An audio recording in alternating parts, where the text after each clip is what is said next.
Okay, good morning student.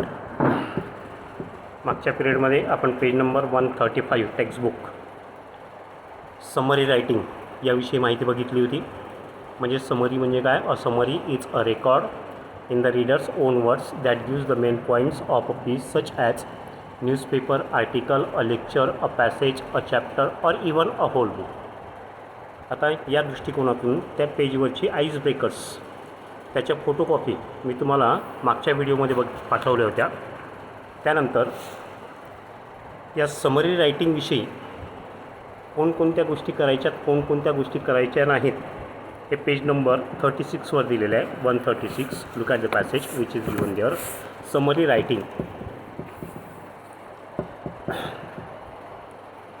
Brevity is the soul of wit means it is the maxims means a short statement expressing a general truth. म्हणजेच एक प्रकारची short statement आहे की ज्यातून एक प्रकारचं त्रिकालाबाधित सत्य असं वाक्य तिथे सांगितलेलं आहे. ब्रेव्हिटी म्हटलं म्हणजे संक्षेप म्हटलं म्हणजे एक प्रकारचा सारांश. सोल म्हणजे आत्मा आणि विट म्हणजेच व्यवहार ज्ञान. म्हणजे भाषेचं जे काही व्यवहार ज्ञान आहे त्या व्यवहार ज्ञानाचा आत्मा म्हटलं म्हणजेच काय आहे? सारांश आहे. And as far as this term is concern means it is coin म्हटलं म्हणजेच तयार करणे, सांगणे. It is coin means the world famous dramatist William Shakespeare. It is relevant to speaking as well as writing means as far as the language is concern means it is related to relevant means related म्हणजेच संबंधित असणे. To speaking as well as writing म्हणजे हे जे काही हे भाषेसोबत म्हणजेच एक प्रकारचं वाचन कौशल्य आणि लेखन कौशल्य त्याच्याशी संबंधित आहे. ब्रेव्हिटी ऑर कॉन्सिशन म्हटलं म्हणजेच अ कटिंग ऑफ म्हणजेच कमी करणे. Is the cutting of unnecessary words. Conciseness म्हणजेच किंवा ब्रेव्हिटी म्हटलं म्हणजे काय? कटिंग ऑफ अननेसेसरी वर्ड्स म्हणजेच अनावश्यक शब्द तेथे गाळायचे आहेत. व्हाईल कन्व्हेईंग अँड आयडिया म्हणजेच एखादी समरी रायटिंग करत असताना एखाद्या पॅरेग्राफचा समरी रायटिंग करत असताना सारांश लिहित असताना जी काही कल्पना असते त्या कल्पनेमधील त्या पॅरेग्राफमधील अनावश्यक शब्द तिथे गाळायचे आहेत. It ends to enhance communication by eliminating redundancy without omitting important information. परंतु सारांश लिहित असताना त्या पॅरेग्राफमध्ये किंवा त्या पॅसेजमध्ये जी काही महत्त्वाची माहिती दिलेली असते ती तेथे गाळायची नाहीत. ओमिट म्हटलं म्हणजेच गाळणे. Summary writing is one of its kind that has been described as one of the elementary principle of writing. आता समरी रायटिंग म्हटलं म्हणजेच काय की लेखन कौशल्याचं एक प्रकारचं प्राथमिक स्वरूपाचं साधं आणि सरळ असा हा प्रकार आहे. साधा आणि सरळ असा हा प्रकार आहे. To speak what is required म्हणजेच जे काही आवश्यक आहे तेवढंच बोलायचं आहे. And to write what is necessary is a requisitive towards the development of language skill. म्हणजेच थोडक्यात to speak what is required आवश्यक आहे तेवढंच बोलणे आणि आवश्यक आहे तेवढंच तेथे लिहायचं आहे.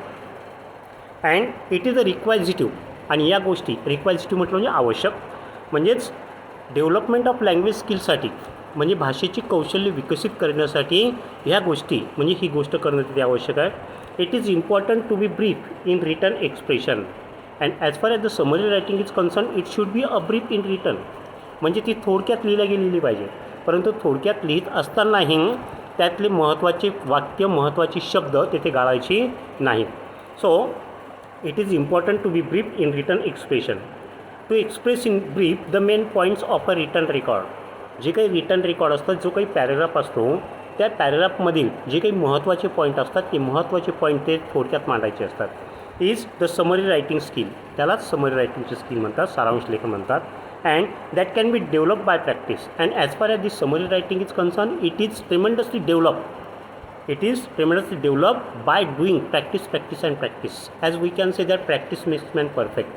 म्हणजेच वारंवार सराव करून म्हणजे त्या गोष्टीवर आपल्याला तेथे प्रावीण्य मिळवता येतं आणि म्हणून समरी रायटिंगचं स्किल शिकण्यासाठी आपल्याला प्रॅक्टिसच तिथे आवश्यक आहे.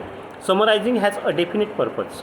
आता एखाद्या पॅरेग्राफचं समराईज करायचं समरी लिहायची म्हटलं म्हणजे त्याच्यामागे विशिष्ट असा तिथे उद्देश असतो. The purpose of summary to give the record to the reader a clear objective picture of the original म्हणजेच थोडक्यात मुख्य उद्देश काय असतो सारांशचा त्या समरीचा, तर is give the reader a clear and objective picture of the original, म्हणजे जो काही ओरिजिनल पार्ट आहे, जो काही ओरिजिनल पॅरेग्राफ आहे त्याचं स्पष्ट आणि मुद्देसूदपणे एक प्रकारचं रेकॉर्ड तेथे सादर करणे किंवा त्याच्यातून ते दिलं जात असतं of the original text. Most importantly the summary restates only the main points of a text. आता समरीमध्ये काय केलेलं असतं की जो काही पॅरेग्राफ दिलेला असतो किंवा जो काही लेख असतो त्या लेखातील म्हणजे जे काही महत्त्वाचे मुद्दे असतात ते महत्त्वाचे मुद्दे तेथे सांगितलेले असतात.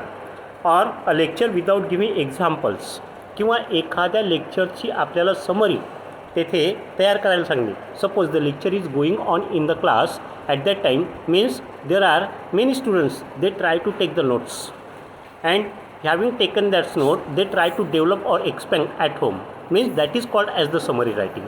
म्हणजेच ती थोडक्यात महत्त्वाची मुद्दे आपण जी काही बोर्डवरची लिहिलेली असते ती आपण लिहून घेतो आणि घरी गेल्यानंतर ती आयडिया जी काही आपण एक्सपॅन्ड करतो आहे म्हणजेच that is called as the means summary writing. And so means lecture without giving examples or details, म्हणजेच त्या समरी रायटिंगमध्ये जे काही उदाहरणं दिलेली असतात ते उदाहरणं तुम्हाला डिटेलमध्ये सांगायची किंवा देण्याची गरज नाही.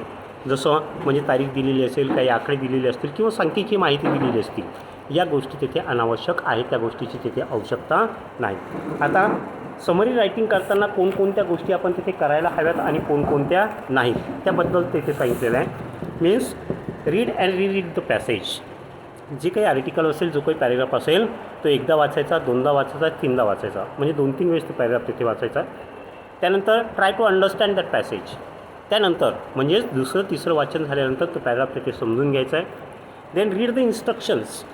पुन्हा म्हणजे समरी रायटिंग करायचं म्हटलं म्हणजे आपल्याला काय सूचना सांगितलेल्या आहेत means it must be keep in also mind, त्या पण आपण लक्षात ठेवायला पाहिजे. Then find exactly what you need to summarise. आता तो पॅरेग्राफ 2दा-3दा वाचल्यानंतर नेमका आपल्याला म्हणजेच सारांश कसा लिहायचा आहे किंवा कोणत्या गोष्टी आपल्याला तेथे महत्त्वाच्या लिहून काढायच्या आहेत त्याच्यावर फोकस करायचा आहे. Then identify the main idea through the process of asking question. जो काही पॅरेग्राफ असेल, जे काही आर्टिकल असेल, त्या आर्टिकलवर वाचल्यानंतर आपण काय करायचे, आपले स्वतःचे 4-5 प्रश्न तिथे तयार करायचे आहेत आणि म्हणजेच त्या 4-5 प्रश्नाद्वारे म्हणजे एक प्रकारची उत्तरं त्या पॅरेग्राफमध्ये शोधण्याचा प्रयत्न करायचा आहे. म्हणजेच as far the WH questions are concern means why, what, when, where, how, which means as far the answer of such questions are concern means this is the main part of that means lecture or the article. म्हणजेच तोच त्यातला महत्त्वाचा भाग असतो आणि तेवढंच आपल्याला तिथे लिहायचं असतो. Means form short sentences on your own. आता समजा काही कंपाऊंड सेंटेन्सेस असतील, काही कॉम्प्लेक्स सेंटेन्सेस असतील. As far as the skill is concern कंपाऊंडचं सिम्पल करायचं, कॉम्प्लेक्सचं सिम्पल करायचं. म्हणजे जवळजवळ 10-15 शब्दाचं जे काही वाक्य असतं त्याचं जर तुम्ही सिम्पलमध्ये जर टर्न केलं तर 5 किंवा 6 शब्दातच ते वाक्य तिथे तयार होतं आहे. म्हणजे असल्या प्रकारच्या सिम्पल कन्स्ट्रक्शनचाही वापर तुमच्या त्या सारांश रायटिंगमध्ये तिथे करायचा आहे, रायटिंग स्किलमध्ये करायचा आहे. Then connect the sentences using linkers mean jointers. जे काही जॉईंटर्स असतात म्हणजेच as far as the coordinating conjunction and the subordinating conjunction by using such conjunction means you can link the ideas. म्हणजेच वगैरे कंजंक्शनचा वापर करून त्या पॅरेग्राफमधल्या आयडियाज आपण तिथे म्हणजे कनेक्ट करायचे आहे. Then remove redundant words. Redundant means unnecessary, म्हणजे त्या पॅरेग्राफमध्ये जे काही अनावश्यक शब्द असतील किंवा वारंवार त्या शब्दांची निर्मिती झालेली असेल किंवा वारंवार ते आलेले असतील ते तिथे ड्रॉप करायचे आहेत, गाळायचे आहेत. And sentences from the key sentences. म्हणजे महत्त्वाचं वाक्य असेल ते महत्त्वाचंच वाक्य तिथे आपण लिहून काढायचं आहे. Then connect the then omit details. जे काही डिटेल्स जसं वरच्या पॅरेग्राफमध्ये सांगितलेलं आहे, डेट्स दिलेले असतील, नंबर्स दिलेले असतील किंवा काही स्टॅटिस्टिक संख्याविषयक माहिती दिलेली असेल त्या तिथे ओमिट करायच्या आहेत म्हणजेच गाळायच्या आहेत. Then avoid your own interpretation and keep in one thing this is most important as means avoid your own interpretation means you do not have any right to explain your opinion as far as the lecture or the paragraph is given there. म्हणजेच तुम्ही तुमच्या opinion तिथे express करू शकत नाही. म्हणजे हे पद्धत तिथे पाळायचे आहेत समरी रायटिंगच्या बाबतीमध्ये. आता खाली दिलेलं आहे don'ts of summary writing. Summary writing करताना खालील कोणकोणत्या गोष्टी करायच्या नाहीत. इन्क्लूड म्हटलं बाहेरच्या गोष्टी त्यात ॲड करायच्या नाही किंवा समाविष्ट करायच्या नाहीत. देन एक्सक्लूड म्हटलं जी काही महत्त्वाची माहिती आहे ती महत्त्वाची माहिती पण तिथे गाळायची नाही. म्हणजेच एक्सक्लूड म्हटलं म्हणजे गाळणे. देन ॲड म्हटलं म्हणजेच अधिकची जास्तीची माहिती लिहिणे किंवा जोडणे.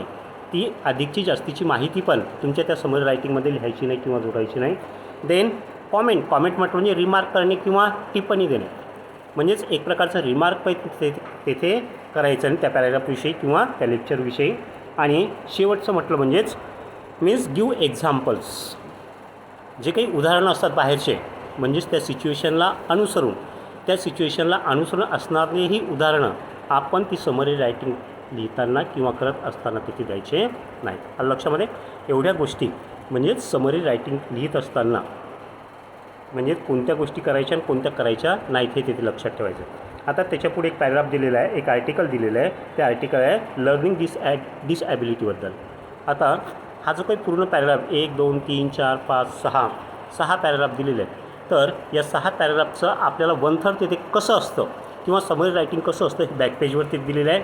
मीन्स बघा तिथे पेज नंबर 137वर use the following steps for summary writing, म्हणजेच हे जे काही आर्टिकल आहे याची समरी तिथे लिहायची आहे. पहिली स्टेप काय सांगितलं, read the means article twice. हे आर्टिकल हा पॅरेग्राफ तेथे 2दा वाचायचा आहे.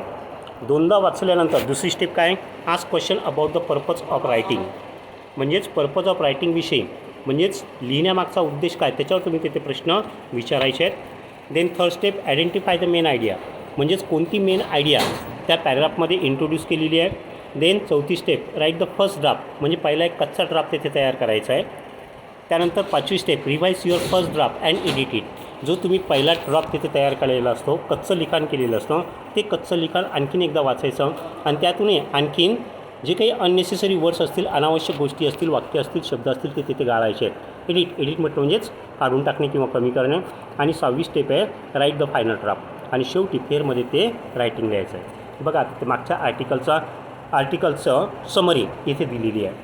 आता समरी लिहित असताना म्हणजेच त्याला टायटल पण तेथे देणं आवश्यक आहे, म्हणजे कोणती माहिती तेथे सांगितलेली आहे, कोणत्या माहितीविषयी, म्हणजेच तो पॅराग्राफ आहे किंवा ते आर्टिकल आहे त्याविषयीचं टायटल किंवा शीर्षक आपल्याला तेथे देणं आवश्यक आहे. And as far as the title is concern it has means the weightage of 1 marks means into the board paper. So the title is given for that text for that article, learning disability handle with care, म्हणजे हे शीर्षक दिलेलं आहे आणि त्याची summary तिथे एवढी लिहून दिलेली आहे.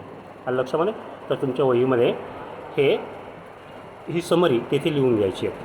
आता ही बाकीचे जे काही ब्रेन स्टॉर्मिंग आहे त्याच्यावरच्या या ब्रेन स्टॉर्मिंगच्या फोटोकॉपी म्हणजे स्क्रीनशॉट मी तुम्हाला म्हणजेच पुढच्या व्हिडिओमध्ये पाठवतो आहे. आलं लक्षामध्ये?